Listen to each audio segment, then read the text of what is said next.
नामुमकिन नहीं है। गुजरात में महिलाओं के फोन भी टैप किए जाते हैं पुलिस वालों से। ये हिंदू धर्म है इनका, ये हिंदू धर्म की रक्षा करेंगे, ये हिंदू धर्म है इनका, शर्म आनी चाहिए। ये मोदी मोदी करते हैं। मोदी ने कितनी जानें ली थी। फिर ऐसे व्यक्ति के रहते हुए यहाँ अपना पूरा देश कभी भी सांप्रदायिक दंगों की चपेट में आकर तबाह व बर्बाद हो सकता है। नरेंद्र मोदी से कौन लड़ेगा?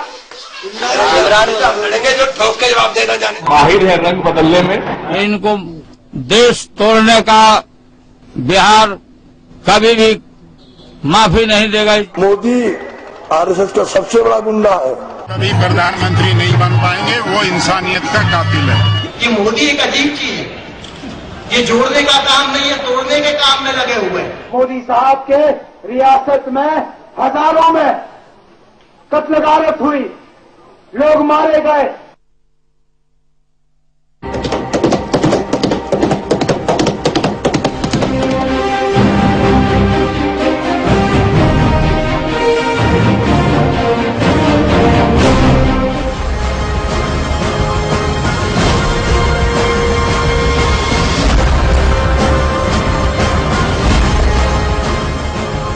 स्वागत है आपका, मैं हूं अलका सक्सेना। तो देखा आपने, वो एक नाम जिसके इर्द गिर्द इस बार चुनावी चक्का घूमता नजर आ रहा है, वही एक नाम है नरेंद्र मोदी। बीजेपी इस नाम के सहारे सत्ता में वापसी का सपना संजोए है, तो विपक्षी दल इस नाम पर हमला बोलकर अपने लिए वोटों का ध्रुवीकरण करने में जुटे हुए हैं। स्वागत है आपका निष्कर्ष में। मैं हूं दिनेश गौतम। कोई तारीफ कर रहा है, कोई पानी पी पी कर कोस रहा है, कोई नमो नमो कर रहा है, तो कोई कह रहा है कि ये नाम मैं नहीं जपूंगा। और सब समझ जाते हैं कि वो किस नाम की बात कर रहा है। तो क्या ये पूरे चुनाव वन हॉर्स रेस बनकर रह गए? आज निष्कर्ष में इसी पर होगी चर्चा, और इसके लिए हमारे साथ जुड़ रहा है विशेषज्ञों का खास पैनल। हमारे साथ जुड़ रही हैं पूर्णिमा त्रिपाठी जी, सीनियर सहायक संपादक Frontline the Hindu group, Ajay Singh साहब, संपादक Governance Now a policy magazine, Aditi Phadnis ji, राजनीतिक संपादक बिजनेस स्टैंडर्ड की, राजशेखर मालविया, सीईओ प्रोमोडोम। लखनऊ से जुड़ रहे हैं अरविंद मोहन साहब, लखनऊ यूनिवर्सिटी से ताल्लुक रखते हैं, इकोनॉमिस्ट हैं। इलाहाबाद से जुड़ रहे हैं प्रोफेसर बद्रीनारायण साहब, GB Pant institute of social sciences से वो ताल्लुक रखते हैं। सभी मेहमानों का बहुत स्वागत है। और इसके अलावा हमारे साथ 9:30 बजे जुड़ेंगे अहमदाबाद से सामाजिक उद्यमी और साइबर एक्सपर्ट डॉक्टर दीपक आचार्य भी। आइए चले आज के निष्कर्ष की तरफ और देखें सेगमेंट दर सेगमेंट हम कैसे आगे बढ़ेंगे। पहले सेगमेंट में चर्चा यही कि क्या ये चुनाव वन हॉर्स रेस बन चुके हैं। दूसरे सेगमेंट में बात इस बात पर होगी कि क्या मोदी के मुकाबले मैदान में कोई नहीं है। तीसरे सेगमेंट में ये कि तमाम मुश्किलों के बावजूद मोदी इतने मजबूत कैसे होते चले गए। और आखिरी सेगमेंट में ये चर्चा होगी कि मोदी की देश में कहां कहां लहर है, क्या उनका जो अपील है वो पैन इंडिया है।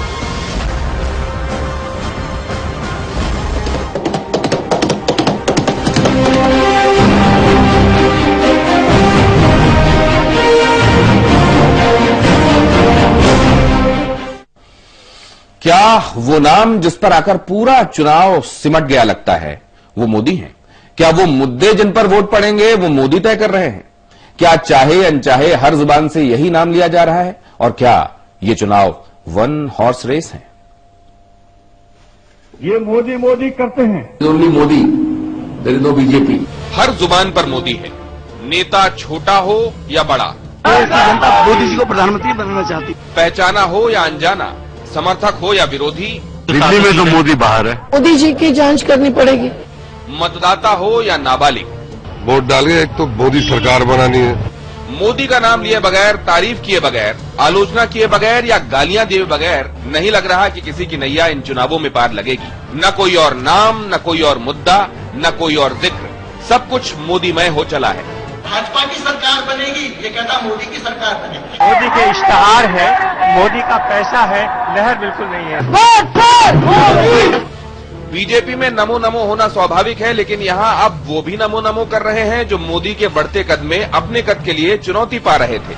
अब उन्हीं में से कोई मोदी को अभूतपूर्व कह रहा है, तो कोई मोदी फेस्टो पढ़ रहा है। अभूतपूर्व है,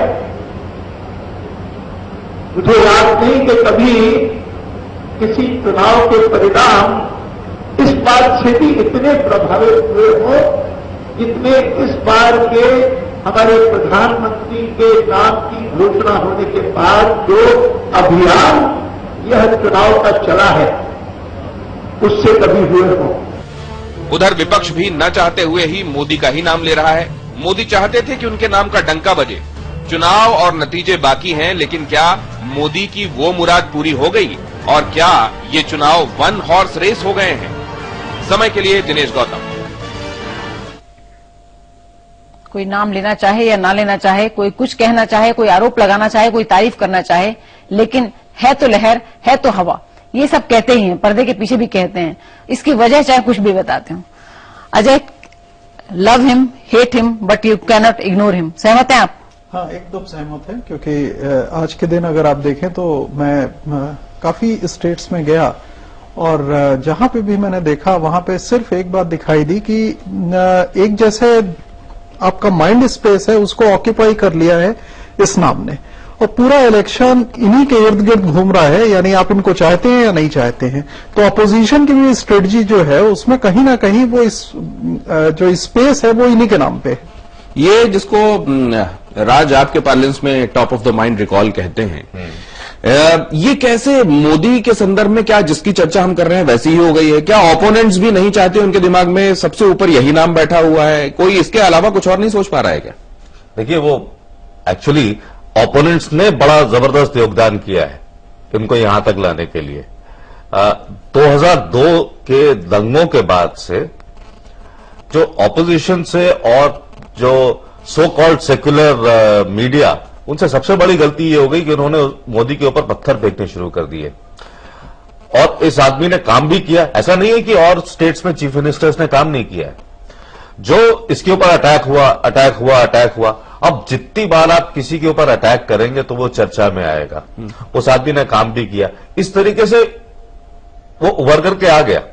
और इस वक्त ये है कि क्योंकि दूसरे लोगों की तमाम नाकामियां हैं, इस आदमी की सफलताएं हैं, तो एक वन हॉर्स रेस की जब आप बात कर रहे हैं, और दूसरी तरफ आप देखें कि अगर कांग्रेस, जो कि सबसे बड़ी पार्टी है इस वक्त, सबसे पुरानी और सबसे बड़ी संसद में, उसका जो प्राइम मिनिस्टर है उसकी कहीं चर्चा नहीं होती।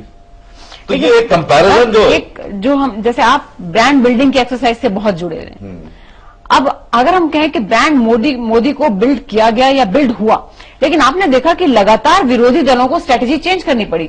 एक टाइम वो था, अभी इन चुनावों की बात कर रही हूं मैं, जब कैंपेनिंग शुरू हुई थी तब मोदी का नाम नहीं लेते थे कि नाम न लेंगे तो कुछ हो जाएगा, बाद में नाम भी लेना पड़ा।